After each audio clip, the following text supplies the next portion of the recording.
So today we're looking at trig equations, and up until now, if you were asked to find an angle, so you were given an equation like this, cos of x is equal to a half, you just whipped out your calculator, typed in shift cos half, and it told you what the angle was.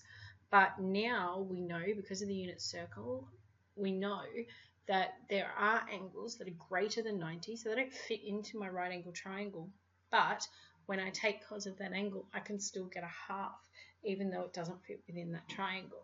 So we now need to take what we know about the unit circle and use it to solve trig equations as well. So when you get this equation, we've got cos of x is equal to half in the domain of 0 is less than or equal to x, which is less than or equal to 360. So we're going all the way around the unit circle.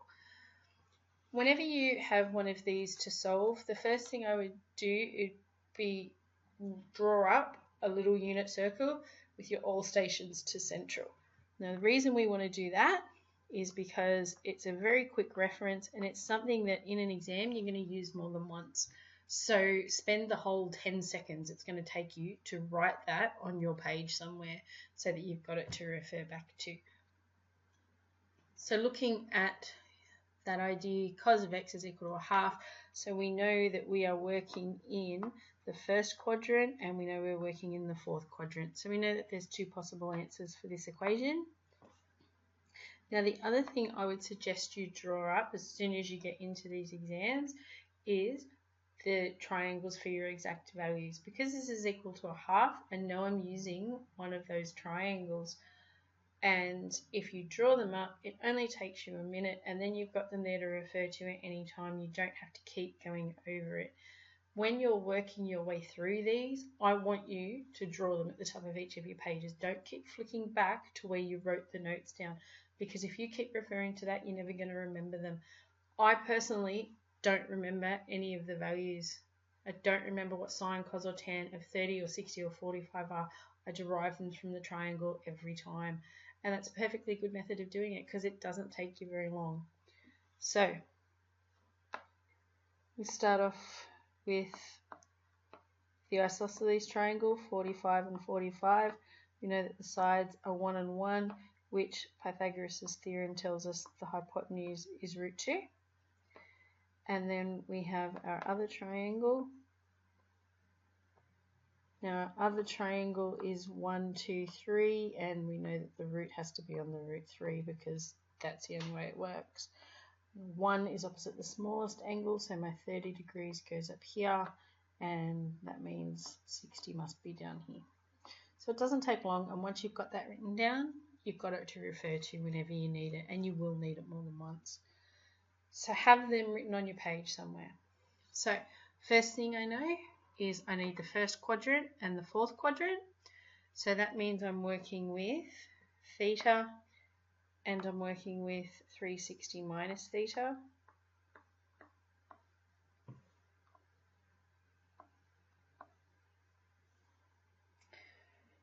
And then we know that it's equal to a half. So when you're looking at that triangle, the 1 and the 2, well, they come from the 30-60 triangle. And it's cos, so we want the adjacent side to be 1. So we're talking about an angle of 60. So cos of 60 degrees is equal to a half. So therefore, we know that x has to equal 60. But we have another option, the fourth quadrant, and it's 360 minus 60. So it could also be 300.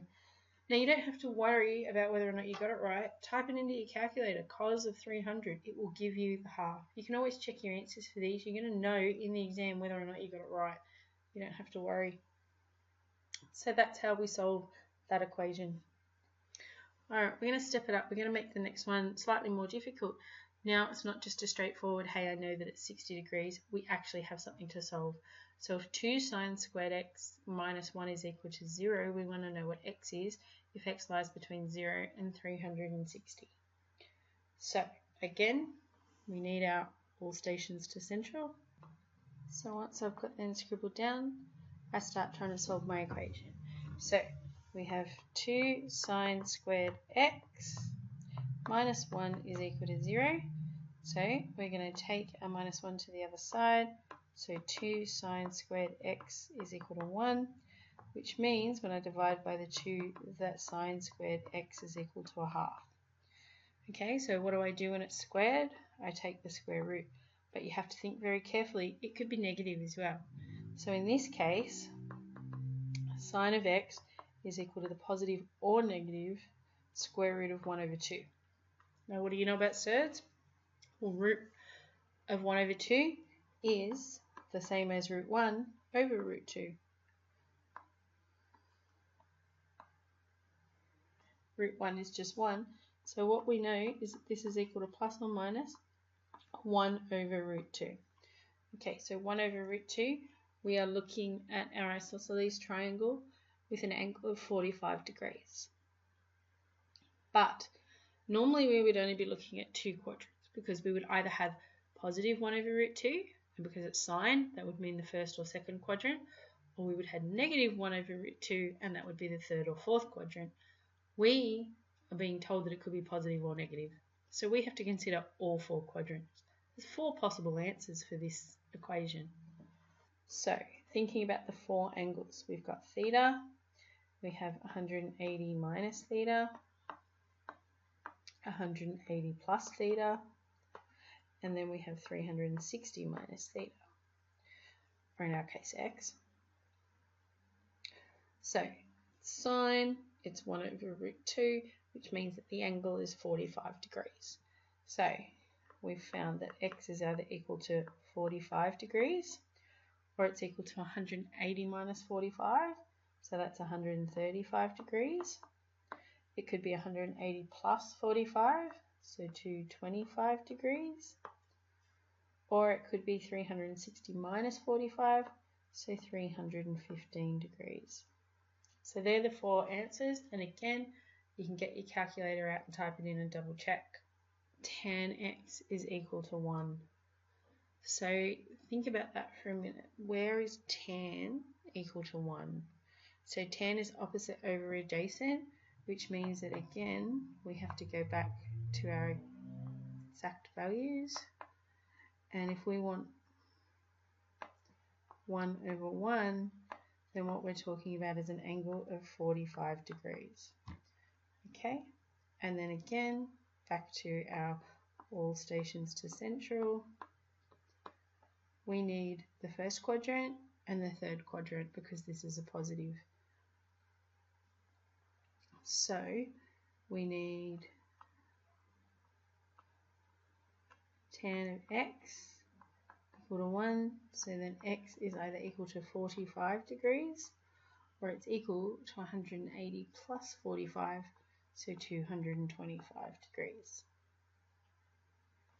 So this one's slightly more complicated. We've got the negative, but have a look at the domain. X lies between negative 180 and 180. So think about the question. Sine of x is equal to negative root 3 over 2. So using our all stations to central, generally sine would be negative in the third and fourth quadrant, the T and the C, but our domain doesn't cover that. This domain instead is going from 180 back around to negative 180. So answers are going to be similar, but not quite the same. Think about the graph of sine. We know that the sine wave starts at 0, it goes up, curves back down and comes to here. This is the 180, and that's where our graph is stopping. But we know that sine is an odd function, so what that means is it's reflected that way and it crosses here at negative 180. So our answers are going to be in this section here. Root 3 on 2 means we're still using our triangles, and in this case, the root 3 on 2 means that the hypotenuse is 2, this side is our root 3, and the angle that we're looking at is 60 degrees, except it's not going to be 60, it's going to be negative 60, because that's what's going to get us the negative root 3 on 2. So x is equal to negative 60 degrees, and what else is it going to be equal to? Well, bring it back into the next quadrant. if we're talking about our triangle being here, it's now going to be 180 minus 60, so it's going to be negative 120. So it works the same way as it did when we were doing 0 to 360, just in the opposite direction. That's what you need to have a go at exercise 6.8. Good luck, and I'll see you in class.